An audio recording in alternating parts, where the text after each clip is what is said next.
If your family feels messy, complicated, or emotionally loaded, this is your Parsha. Hi, everyone. I'm Chaya Parkoff, licensed clinical social worker, trauma therapist, coach, speaker, and educator of ancient Jewish wisdom. And this is ParshaRx, mental health prescriptions from the weekly Torah portion. This week in Parshat Vayetze, the Torah introduces us to one of the most emotionally tangled family systems in all of Jewish history. Yaakov enters a world of deception, rivalry, jealousy, longing, and profoundly complex relationships. Lavan manipulates him. Rachel and Leah are locked in a heartbreaking dynamic neither of them choose. Children are born into shifting alliances and complicated love. And yet, this is the family from which the Jewish people emerge.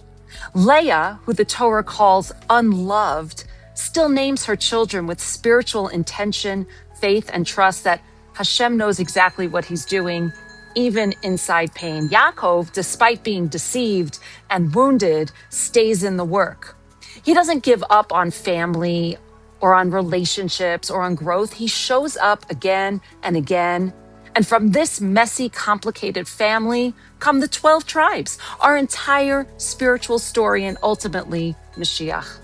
One of the most powerful truths of this Parsha is that Hashem builds holiness out of real life, not ideal life. And as we head into Thanksgiving, a time when many people sit with family members who trigger old wounds or old versions of themselves, the Torah gives us not a playbook of strategies or tricks, but a playbook of anchors. Anchors that help us stay steady, regulated, present, and intentional when family dynamics get complicated. Anchor number 1, show up as a giver, not a reactor. This anchor comes from Yaakov. When Yaakov walks into Lavan's home, a place overflowing with manipulation, deceit, favoritism, and jealousy, the Torah states, Vaya'avod Yaakov.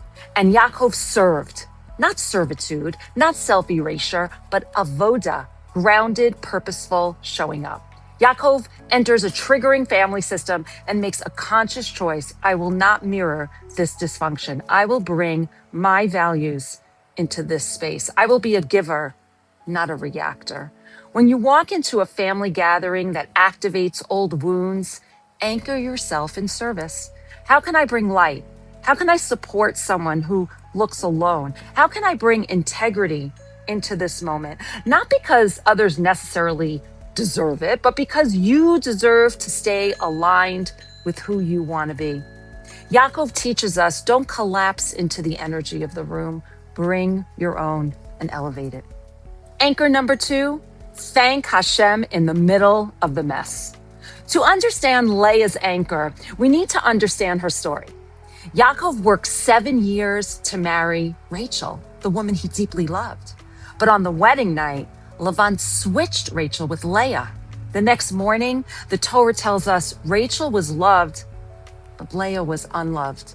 Leah finds herself married to a man who didn't choose her first, compared constantly to a sister he adores, longing for connection and not receiving it, and caught in a family system filled with rivalry and pain. And yet, in that exact place, Leah gives us a moment that will shape all of Jewish identity. After naming her first 3 sons from longing, her 4th child is born, and she says, Hapa'am odet et Hashem. This time, I will thank Hashem. Rashi explains that Leah realized she had been given more than her portion. She expected 3 sons, and Hashem gave her 4, and she allowed that truth to anchor her. Rav Soloveitchik teaches that Leah models mature gratitude, the ability to thank God for what one has, even while living with what one still longs for. Her gratitude isn't denial. It isn't minimizing her pain. It's the ability to say, I am seen by Hashem, even when maybe I feel unseen by other people. I have blessing, even inside heartbreak. I can find God right here in the middle of a mess.